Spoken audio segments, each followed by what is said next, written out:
Welcome back to another amazing episode of the Tucson Tasty Show. I'm your host, Wesley Source, here with a special guest, special co-host, Shawn Campbell of CS Design Studios. Thank you so much for joining me. Huh? Yes, I you do. practiced a little bit today.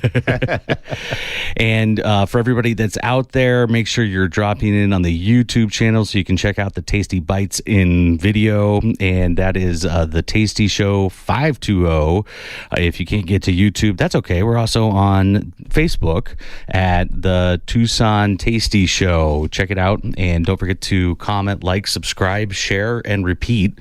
We also have the chat open, so we'll be able to see everybody out there giving us, or if you have questions, drop it in the chat. If not, give us a call at 520-790-2031. That's 520-790-2040. And I mixed up some numbers there. It's 790-2040. And call into the station and feel free to give us a call for those questions. And if you have a question for me, if you have a question for Shawn, if you have a question for Marcela from the little one, which I'm so excited about. Yeah, you and I both, Wesley. Oh, my God. She's just such an amazing person, and we're so lucky to be able to have her here in studio. And we'll also have Greg and Leslie from Laramita Cellars, which is exciting. They have some exciting news for us as well. All right.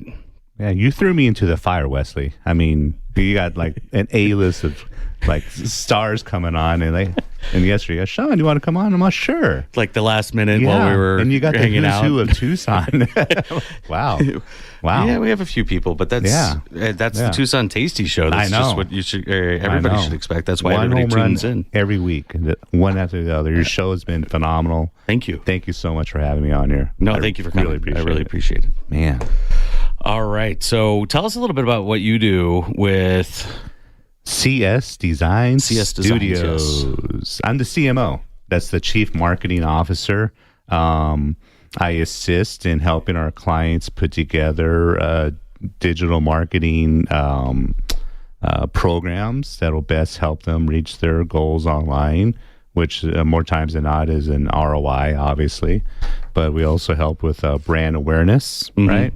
Right. Traffic to the website, more phone calls, all the good things to help partner with our clients to help them grow. Right. Yeah. And you guys have quite a few. You have quite the portfolio of clients. We are so blessed, Wesley. Yeah, I mean, we have an array of clients. Not just here locally, but throughout the state, a few out of state, and it keeps us on our toes. Everybody has their own personalities and their own goals.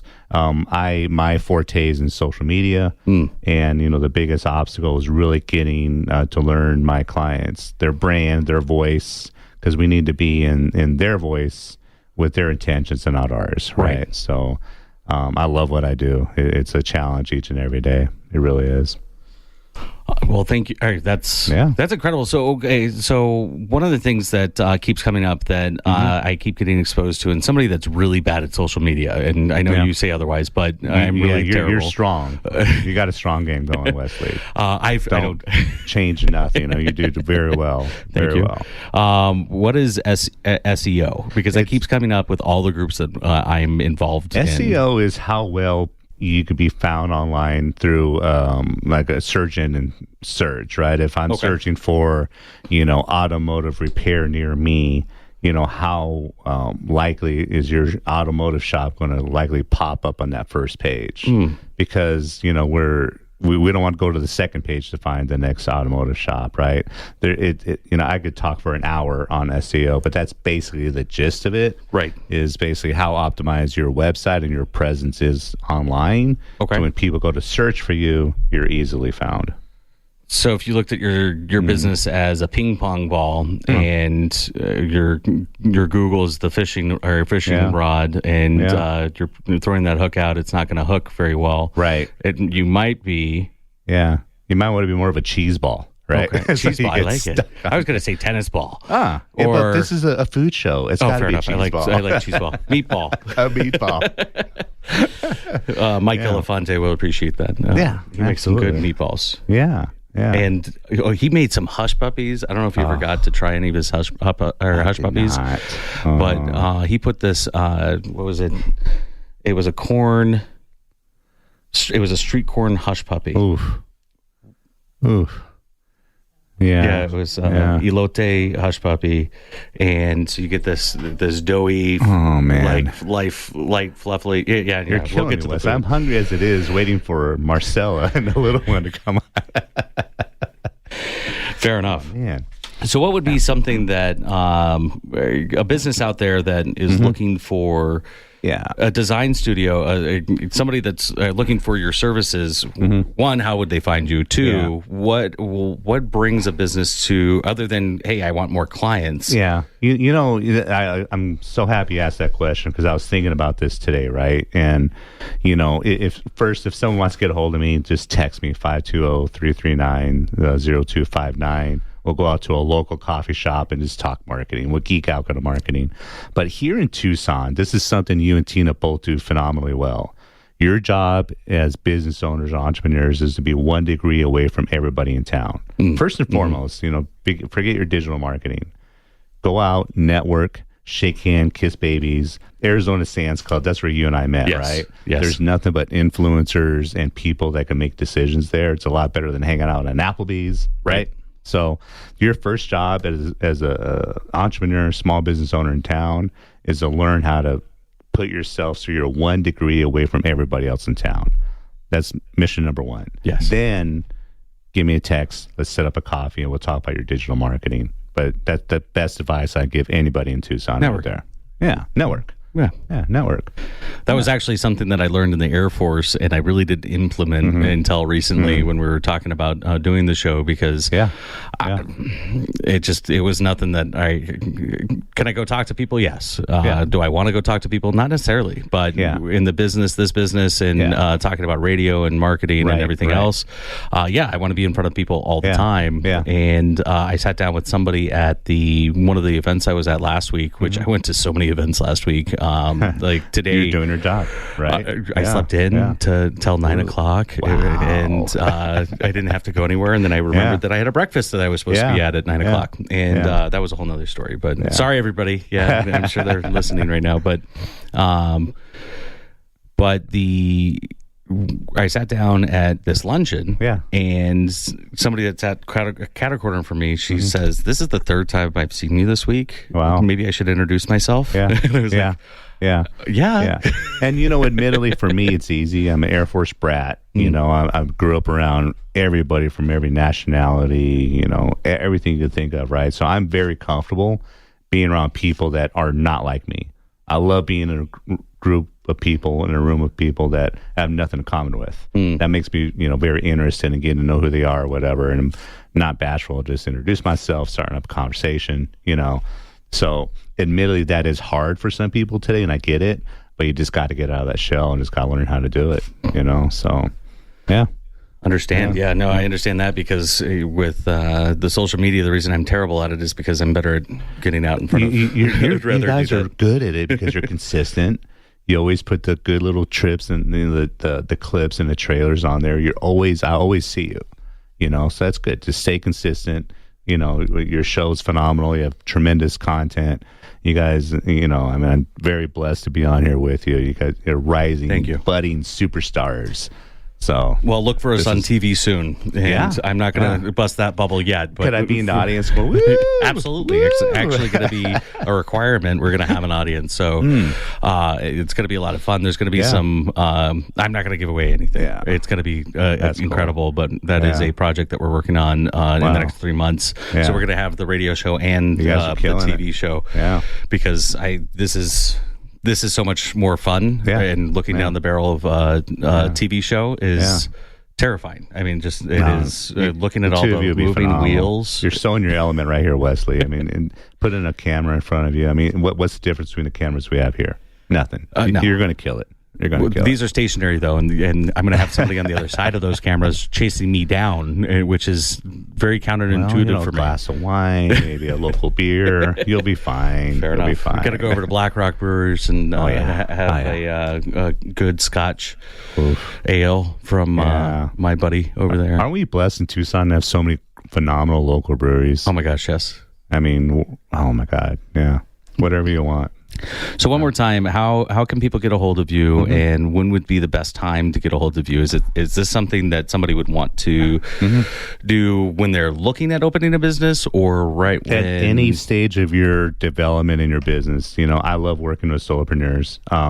So don't be bashful about reaching out to me. 520-339-0259. Text me anytime. I'm always working. I love to work. Just give me a text, pick out your local coffee shop that we want to go have a cup of coffee. Preston's delicious. Yeah. Just as a recommendation. Yeah. Yellow Brick is another one that's really good. Crave's another one. Oh, jeez. Yeah. But I mean, let's just nerd out, talk some marketing, and I'm very, very transparent. I've sat down with the two of you. Yes. So I get a testimonial, right? I'm very transparent. Yes, you are, and honest, and you're very fair. Absolutely. So that was actually the reason that I was very comfortable asking you to come on the show with me. Oh, I was so excited yesterday. I didn't want to get too excited because I was like, is he really talking to me or the dude behind me? Fair.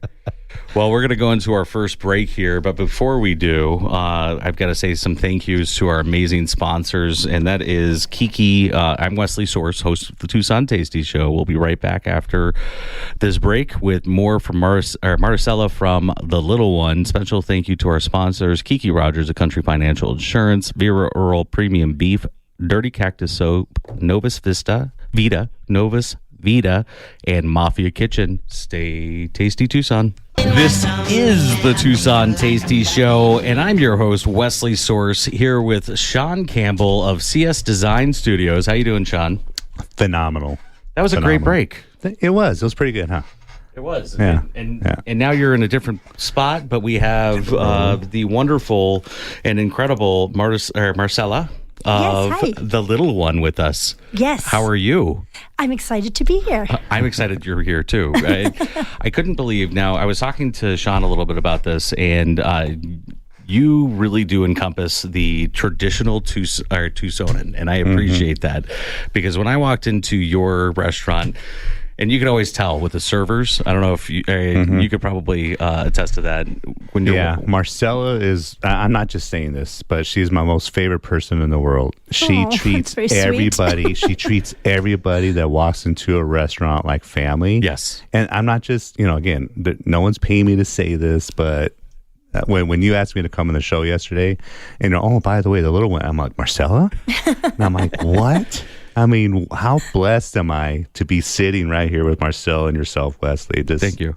Phenomenal. I'm so excited right now. So excited. Well, I'm super excited and happy to be here. So I walk in the door, and I'm greeted, first of all, warm greeting, and then what do you guys like on because I always ask the same question, and it's, what do you like to eat here? Because I want to know what the servers say first, right? And they said everything, and then I was like, all right. So then they start walking me through the menu. Not only is everything fresh, it's written in chalk, right? And you have a daily special that you just walk in and you say, give me the special, and you get a plate of whatever you have available for that person, which is another testament to everybody trusts you to feed them amazing food constantly. But there was nothing that I did not like on that plate. Oh, thank you for saying that. Yeah, that's one of the things we're known for, is getting a surprise plate, and that warms my heart, that people trust us enough, like you said, that they're just saying, okay, just feed me. And that's exactly what we do. We give them a surprise plate. It's a mixture of things from the kitchen. The kitchen creates your plate for you, and then we bring it out. You get to pick your sides, but really everything coming from the kitchen is up to them. Yes, and it's all so tasty. So I was really surprised by the Mexican rice that you have. One, or the Mexican rice, Spanish rice, whatever you want to call it. One, because it wasn't orange or red, right? It wasn't tinged at all, and that's because you don't use tomato paste. And I found out that you use all fresh ingredients. But two, when I tasted it, this was like risotto. I mean, it was this tender piece of rice that's fluffy and creamy at the same time, and then all these just an explosion of flavors, all in this rice. I don't like rice. My wife is right next to you. She'll tell you I don't like rice. I loved his your plate. rice. Yes, I did. Yes, I did. But why? How did you start the little one? Why did you start the little one? So I did not start the little one. The little one started in 1985. It was originally Café Poca Cosa. That is the original Café Poca Cosa, started by my sister Susana and my dad. And she was only there in that location. It was what was then a teeny tiny little building next to what was then the federal courthouse. It's now The public library. No, that's where we are now. Yeah, This is way, way, way back. So we go way back to 1985. We were next to what was then the federal courthouse. My sister was only there 3 years. Then she moved to what was then the Santa Rita Hotel, which is now the electric company. Again, we've been downtown for 40 years, so a lot of changes. And then about 16 years ago, no, maybe more than that, maybe 20 or so years ago, we moved to where we are now, which is right next to the library. And then the big one moved as well. So a lot of moving around. Both of my sisters retired during COVID, and I am the last Davila sister standing. Well, I'm glad that there's still somebody doing that, because Tucson would be far poorer for it. So I hope you're training somebody as well. Oh, that's very sweet. I have some really lovely, competent women working in the kitchen, all moms and grandmas who love to cook. And I think that's part of what you feel when you walk into. It's just a bunch of happy women who love to feed people.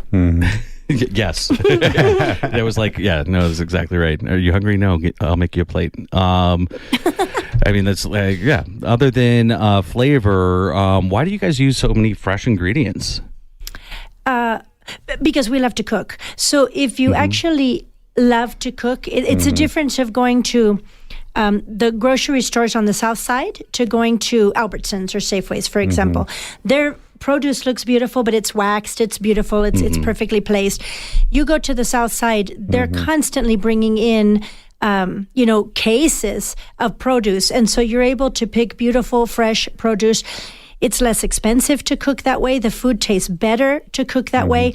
And then food is always revolving. Yes. So what we make one day that we chop all the fruits and vegetables to put in salads, well, the very next day, all of that same fruits and vegetables become juices, which I brought some juices for you to try today. So it becomes our juices, it becomes our soups, it becomes our sauces.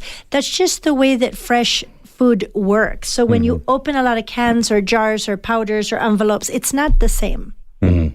No, absolutely, I agree. And we actually did, Cody Peck and I of Network Outdoors did chili for a chili competition. It was a chili cook-off. And we chopped up all the tomatoes, and I was like, this is the way we're going to do it. And we chopped up all the tomatoes. We actually used a griddle to cook them down, because you have to cook them down.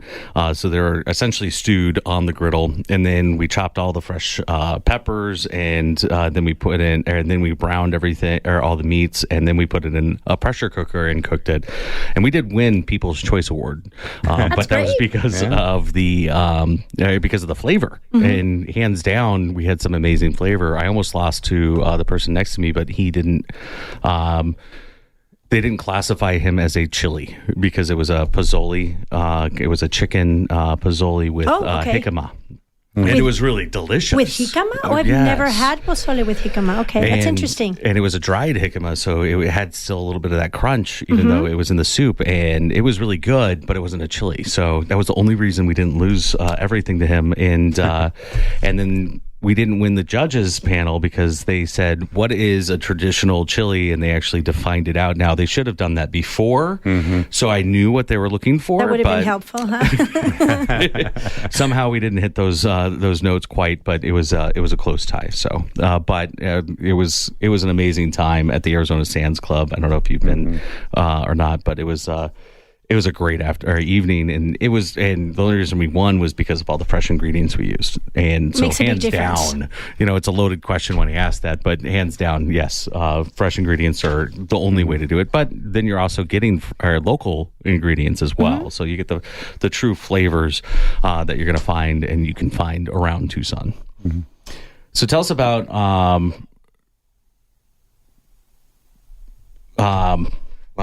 Actually, I got a question. Go ahead. Because when you walk in, you also have some arts and crafts there, right? There we go. So tell us about that. So we never used to have that, but when COVID started, we had never done to-go either. So we had to start doing to-go. People were just milling around waiting for their to-go items. And my sister goes back and forth to Mexico. So we brought in some really lovely arts and crafts from Mexico, baskets and embroidery work. I love African arts as well. So we have, when the Gem and Mineral Show comes, we go to the African village and bring in a bunch of the jewelry and the baskets, the aprons, even some spices and things that they have, just really beautiful. And so we have a little bit of a mercadito when you walk in. We also sell the tortillas and we have fresh pastries. So it gives people a chance to, especially downtown right now that there's not a lot. If you find out there's a gift that you need to buy or you don't feel like cooking and you want to just stop by and grab stuff and then head home, it makes it a little bit easier for the community too, I think. Yeah. Yes. Agreed. Yeah. And it was really cool, some of those arts and crafts, actually, when I went in there, and I did get some videos and stuff, and I think they made it into the final cut. But I don't. Yes, they did. If not, they will be up by the end of the day. Yeah, I was going to say, okay. We have, when I started doing the show, I had maybe 500 pictures on my phone. Now I have over 12,000 now, Oh my gosh. and we've been doing it for 7 months. So I think I've got to start going in and cycling some of those out. But it's really awesome to be able to say that we're getting all of that content to highlight the local restaurants and chefs and everybody else that we are privileged to be able to interact with. Oh, that's very sweet. We really appreciate it. Thank you. So, why downtown? Well, like I said, I didn't. This out to everybody. Yeah, I didn't start it. So my sister and my dad started it there. I have had the opportunity, as my sisters did as well, to move out of downtown, but downtown has been really good to us, and it's challenging. Downtown definitely has its challenges, but it's just a beautiful community. I mean, we've been feeding some of the same people since 1985, and we've never done a lot of to-go business again. Except for when COVID started. But we used to sell Tupperware and glassware that people would purchase. And because we used to be a completely green restaurant, that's very difficult when you do a lot of to-go. And so we have people who come in and they have that same recyclable bag, that same Tupperware that they purchased, back in the 80s or the 90s, the same glass mason jar, which I brought for you guys today to try some juices. And they come in with their same little pack, to get food to go, which is just, that kind of is mind-boggling, that more people don't do that we don't think of that. But yeah, so we just service the community. We've been there, and I have no intention of ever leaving downtown. I love it. Now, we have a few seconds left before we have to wrap up for a break. But one question, horchata. Now, when I got your horchata, I had one question for you. And does it have sweetened condensed milk in it? And you said it shouldn't. It's not supposed to.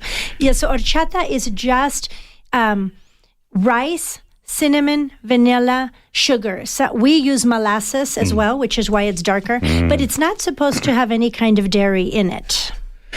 Thank you for that, because that is a point of argument. A point of argument sometimes in the family. Yeah. Now, I'm Wesley Soares, host of the Tucson Tasty Show. We'll be right back. Again, special thank you to our sponsors, Kiki Rogers of Country Financial Insurance, Vero Premium Beef, Dirty Cactus Soap, Novus Vida, and Mafia Kitchen. Stay tasty, Tucson. This is the Tucson Tasty Show, and I'm your host, Wesley Soares, here with Shawn Campbell of CS Design Studios. How you doing? Phenomenal. That was a great break. We had a lot of great discussion, and we're going to bring some of that on the radio, so we're looking forward to that. But we're going to go into my favorite segment of the show, and that's Tasty Bites. And this is Tasty Bites with Marcela of The Little One. Yeah. And so I brought you some yummy things today, if I could. Absolutely. So I brought you guys some chips and salsa. Yes. And I wanted everybody to have their own. Okay. So I have some chips and salsa.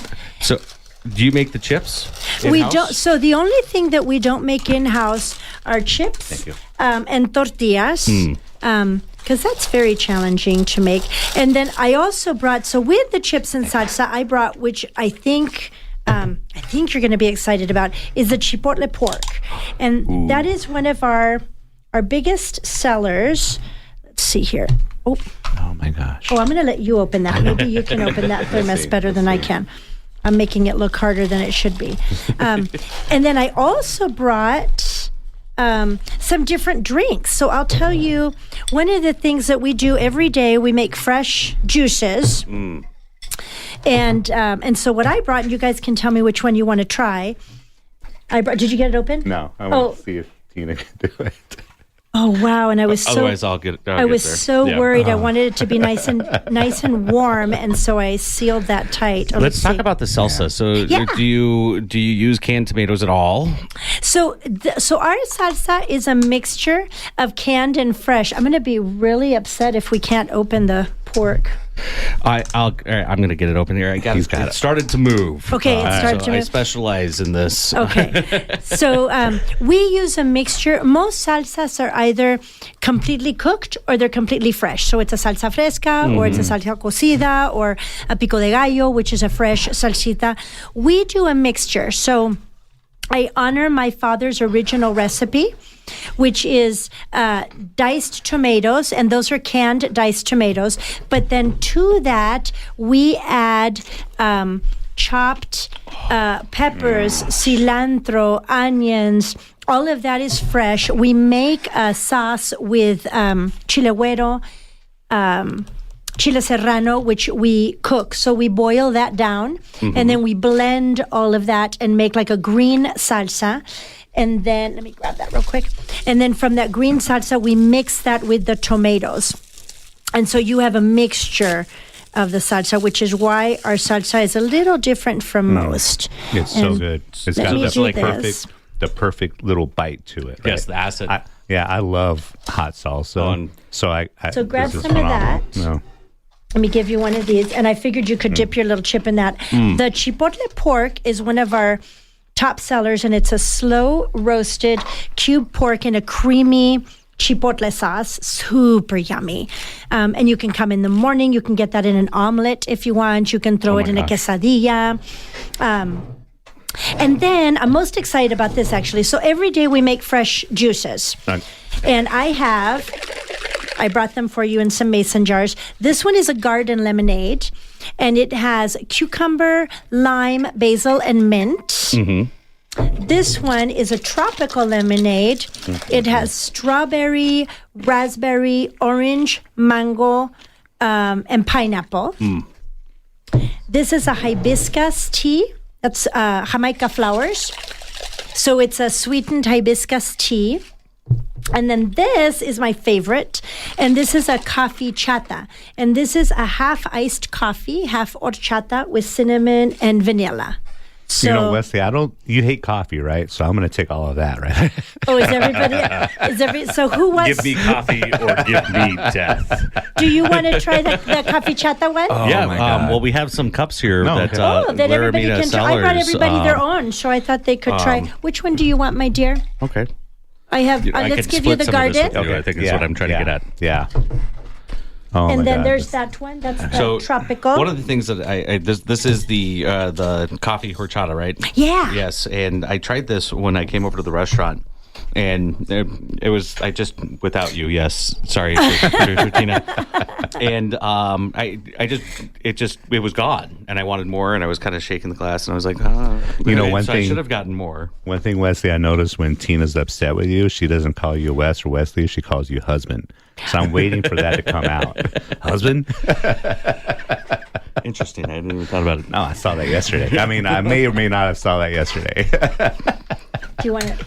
More of that. So we make the juices fresh every single day. We make different juices depending on what the fruit is.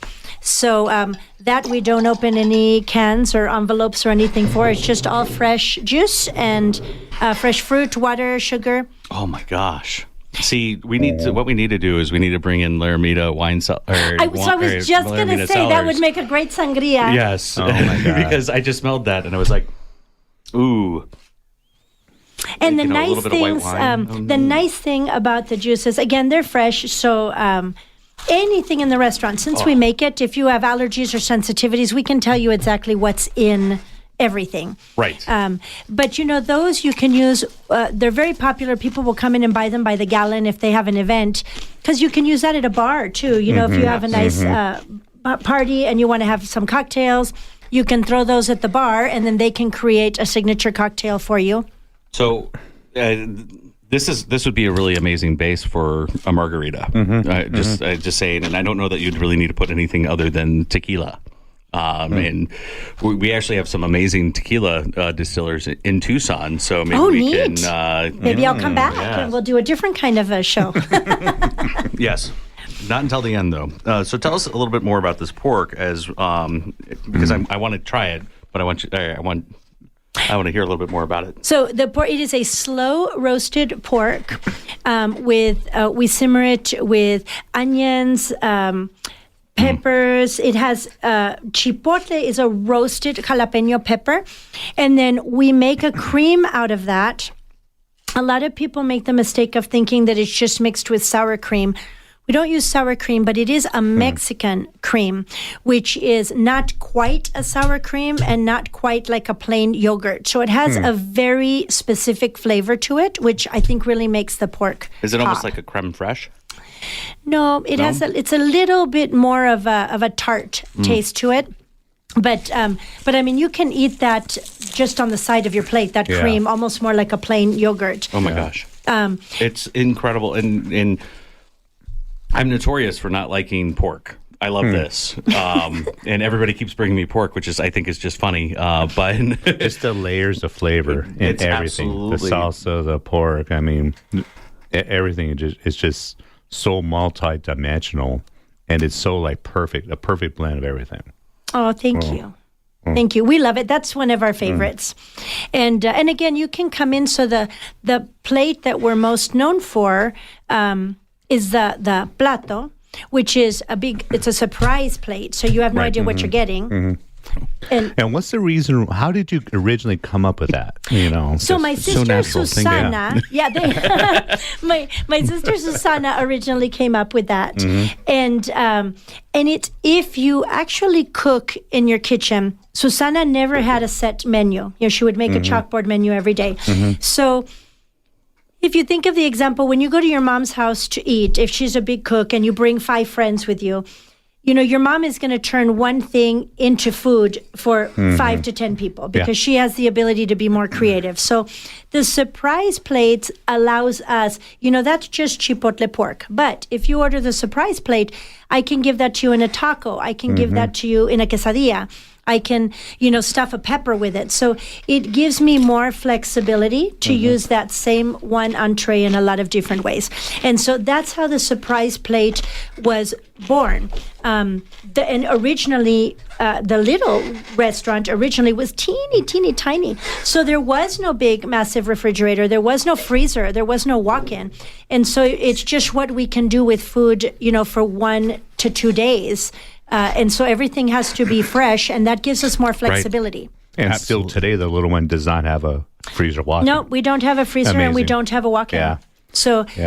So I live going shopping.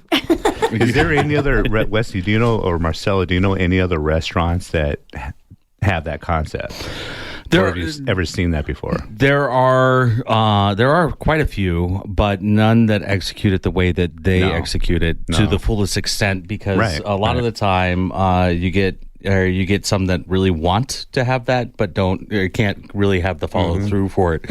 I know when we had, I think the first 5 chefs we had on the show. We asked them, what's your philosophy with food?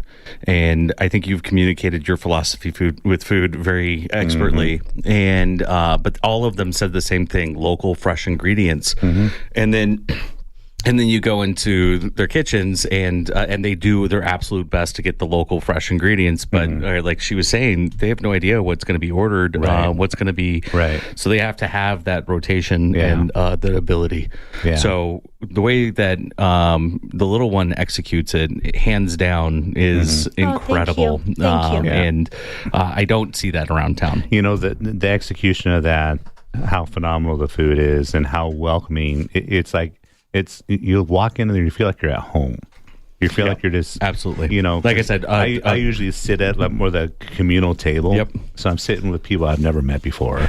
We're having the best food in Tucson. Yep. And it's like, where else could you get this? Oh, that's very, very kind. And that's the best compliment that you could give us, because that's exactly what we want to do. Not everybody has a good home that they come from, but there is that image of, what does it feel like to sit at the kitchen table and have mom cooking for you and have, aunts and uncles and family and members coming in and out? You can see all the food being cooked right there. You know, I mean, it's we have an all-open kitchen, so you're seeing everything. We can't hide anything from you. It's such a beautiful, unique experience. Thank you so much for coming in, and I can't wait to have you back, because there's so much more to explore with your restaurant, and everything you brought in for us was incredible. Don't forget to go check out the little one. It's downtown. It's right by the public library. I'm Wesley Source, your host for the Tucson Tasty Show. When we come back, we'll have Laramita Cellars. And we're going to have Greg, who is the founder of Laramita Cellars, as well as Leslie. And special thank you to our sponsors, Kiki Rogers of Country Financial Insurance, Viral Premium Beef, Dirty Cactus Soap, Novus Vita, and Mafia Kitchen. Stay tasty, Tucson. Welcome back to the Tucson Tasty Show. I'm your host, Wesley Source, and now I have an amazingly full studio, and I didn't feel like Marcela needed to leave because of all the amazing food, and we're bringing in Laramita Cellars, Greg. Great to have you in the studio today. It's great to be back. Thanks for inviting me back. Of course. And we have Leslie. Cheers. Who's it's good to be back. A drop-in co-host now, or guest co-host now. And we still have Shawn Campbell over in the corner. I'm in the corner. And, out of sight. And you weren't that bad. Why are you in timeout? I was horrible. I said a few curse words last segment. When I tasted Marcela's salsa, I was like, yes. Beep, beep, beep. This is so beeping good. Yes, it is good. It's incredible. And you should try. I actually kept some of this open so that you guys can try some of the salsa, so we can destroy our palate before we try wine, right? And can she use? Can she dip in your salsa? Yeah. There we go. Yeah. We're family now. I did not double dip, by the way. I did not. So it's good to go. What do you think of that salsa? Oh, that's fantastic. Great.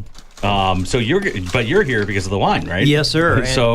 And with your permission, I'd like to talk more broadly today about Arizona wine, what makes Arizona wine special. And in doing so, I'm going to teach you some French words. These are good words. French words. Okay. Good, polite French words that'll make you sound intelligent at your next dinner party. Before we get into that, though, here's a brief synopsis. I want to talk to you about the importance of the vineyard location. I want to talk to you about the importance of agricultural practices or viticultural practices. And I want to talk to you about the hand of the winemaker. So, just one? Wow. Shall I talk? Or both hands of the winemaker. They call it generally the hand of the winemaker, the influence of the winemaker. All right. So, good catch, Wesley. Yes. Yeah, that was a scary moment for a second. I'm going to go ahead and a catastrophe. Close that up. Go ahead. So let's talk about the vineyard location, the importance of the site, and that's called terroir. Your first French word, terroir. And there will be a quiz later, so please take notes. And terroir is simply a French word which means what the site has to offer in the creation of food or the beverage. And so terroir, people think about terroir as being the soil, but it's so much more than soil. It's elevation, it's climate, weather, insects and birds that might damage the fruit. It's bacteria and fungi that might be indigenous to the area. It's all of those things and much more. So what's unique about Arizona's terroir? Well, one thing is we have high desert vineyards. I mean, in most of the wine-growing world, 1,000 feet elevation will be a very high elevation. Our vineyards are 4,500, sometimes even 5,000 feet in elevation. That makes a difference. A lot more UV light at those elevations. Now, the second thing, the significance of the viticultural or sneaking out of the way from me, I see. I'm curious to try that. So the second thing are agricultural decisions made in the vineyard, and this could be row orientation. It could be your nutrition program for your vines. It could be your irrigation schedule. All of these things and much more influence the final product. Okay. And finally, the hand of the winemaker. Now, I think we talked before about how my winemaking is a bit of a collaboration between myself and Rob Hamilman of San Reckoner Vineyards. Yes. Now, Rob is classically trained. He went to college. He did his apprentice work in France. I got into this as a hobby, and without knowing it as a hobbyist, I was following what most people call a new world style of winemaking, where I was taking the wine off of the lees, the dead yeast cells, as soon as they would settle. Rob, though, follows more of a French style. He's more hands-off. He lets the wine set, ends up producing a more reductive style of wine. I think our wines kind of reflect both. Yes, we're blessed that your hobby went horribly off track in the best way possible. Completely out of control. These wines kind of help illustrate a few of these points, and if you don't mind, I'll go ahead and pour a splash for you. The first one is a lovely Viognier from my friend. It's a lovely Viognier from his friends at Four Tails Vineyards because he leaned away from the mic. I leaned away from the mic. I did a bad thing. So, Four Tails, Pretty Girl Viognier, and this is actually a previous vintage. I wanted to share this today because I was talking about the influence of the winemaker. Now, as soon as I sampled this a year and a half, 2 years ago at a festival, immediately I recognized this had been aged on the lees. This is called sur-lie aging, your next French word, actually two words, S-U-R-L-I-E. And what that means, and also, too, before I go on, I want to say that it was obvious to me that they had employed batonnage, your next French word, and sur-lie means simply on the lees aging. Batonnage is to stir those lees, and that can accomplish something wonderful with white wines. It's frequently done with Chardonnay. It adds a richness on the palate, a texture that's just great, and I think they really hit the mark with this 2020 Pretty Girls Viognier. So real quick, for those of you who may or may not know what Greg is talking about when he's talking about on the lees, why don't we ask him to explain? Well, on the lees could be the gross lees, which are particles from the grapes, but really we're talking about the fine lees, which are the dead yeast cells. And if you allow those dead yeast cells to settle and to decompose, this is called autolysis, or it's to autolyze. You can get some reductive qualities. If you stir them in a process called batonnage, that imparts a bit of richness on the palate, a bit of a texture. So, no, it's incredible, and one of the things that on the nose, it's a little bit acidic. When I tasted it, I didn't get any of that, which is really really interesting, and that's obviously something that you did on purpose. Well, again, this is not my... I'm sorry, I keep drifting away from the microphone. Not my wine. I don't have any connection with these wines, but I recognized as I sampled this that they had employed batonnage, that they had been aged on the lees, and I asked them, and they said, yeah, we did a little bit of that. So that softness, that richness on the palate is what they're trying to accomplish, and they certainly succeeded. So Viognier produces, it does great in Arizona, at least lovely aromatic white wines, and with this batonnage and sur-lie aging, they really hit the mark with that wine. The next one I want to pour for you is from my friends at Cove Mesa, a Tempranillo. Tempranillo is one of my favorites. Now, Tempranillo, people think about Tempranillo as being a warm climate variety, but I think the very best... I'm drifting away again. Okay, self-serve. I think the very best Tempranillos come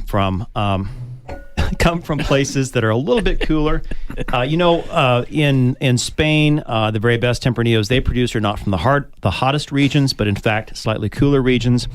And Tempranillo is hard to get right here in Arizona. I think the fact that my friends at Cove Mesa so fantastically succeeded with this wine reflects that these grapes are grown in the proper vineyard, proper location. So you've got that terroir, and I think it's showing the hand of the winemaker as well. I think the wine was very well made, very excellently made. So I have a question for you. Knowing that this came from the Rumline Vineyards and knowing that Tempranillo is notorious for having a lavender note on the finish, does the proximity to the lavender fields by the vineyard actually bring that out more? It is entirely possible. I would not think too much. I think really you're getting a true expression of the terroir. There is a bit of a separation generally. Okay, they do have a little bit of lavender within their vineyard, but I don't think we're getting too much of this. I just think that they have the right clone or cultivar of Tempranillo growing in the right location, and they're the grape growing and the winemaking are really hitting the mark on this wine. Go ahead and try some of the pork that Marcela brought in for us. And then have that with the wine, because it's actually spot on. Do you want some of the white? An accidental good. He's going in for the bite. It's best thing you've ever eaten. I know. I warned him. That absolutely hits the mark. Yes. Mm-hmm. So it's a really good balance with that, and. Right. Now I need to figure out how I can get like 5 gallons. Of the pork and the wine together? Yes. Yeah. Oh, well, it looks like we're out of time. Okay. And we're down to the minute. Thank you so much for everybody that joined us today and making the Tucson Tasty Show possible. We'll see you next Saturday from 3 to 4 at our new home here on 10:30 a.m. The Voice every Saturday. Look for more from us, and stay tuned. If you want to check us out on Facebook, it's the Tucson Tasty Show. Go to the YouTube channel, the Tasty Show 520, and tune in next week with us to see how we well, I'll leave it a surprise. But thank you to our sponsors: Kiki Rogers Country Financial Insurance Bureau, Premium Beef, Dirty Cactus Soap, Novus Vita, Mafia Kitchen. I'm your host, Wesley Source. Stay tasty, Tucson.